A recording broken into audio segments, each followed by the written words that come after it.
Hi everybody, I want to talk to you today about confusion with children of alcoholics, and I can only share my story really about how I felt when I was living with my alcoholic father. So I think when you're living in a home where someone's misusing alcohol, you don't really understand what's going on, and you know what you see, but over time, after listening to the alcoholic, you start to doubt that. You start to mistrust what you're seeing, what you're hearing, what you're feeling.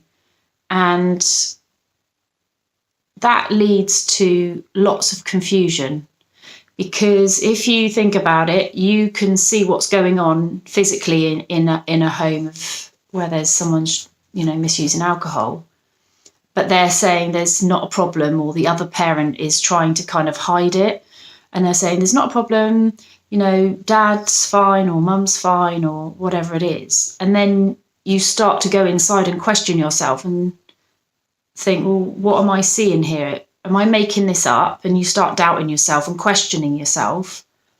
And then the more that goes on, as with anything, over a period of time, you start to believe it.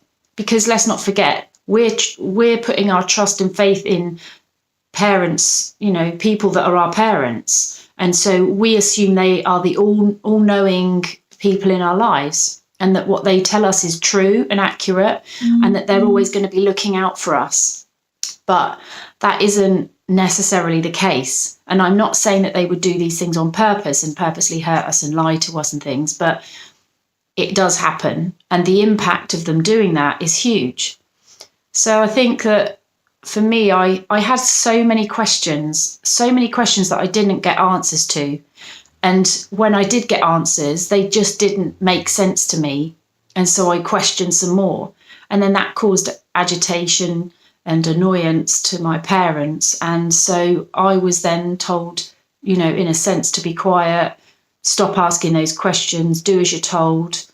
And it did leave me feeling really confused. And it's hard to make sense of things as a child, because you're still learning and growing and trying to understand the world that you're living in. And so that confusion, and it was around lots of different areas, anything that could have been happening in the home that I wanted to understand. I asked questions but didn't really get straight answers. A lot of things are hidden in homes of alcoholism, so you don't get to know the truth.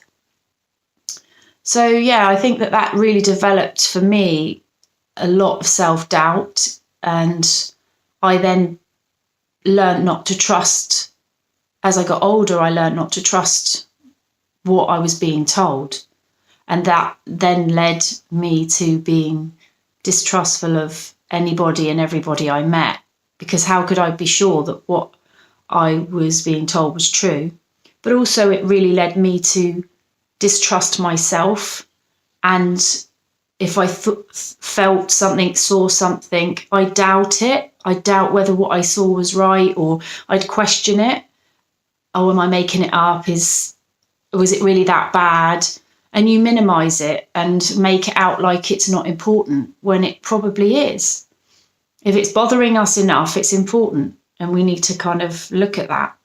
So I just wanted to share my thoughts really on the confusion side of things for children, and what they have to experience in growing up in that sort of environment. So again, I'd love to hear your thoughts and comments, and whether or not you can relate to what I'm talking about. So take care. Speak soon. Bye.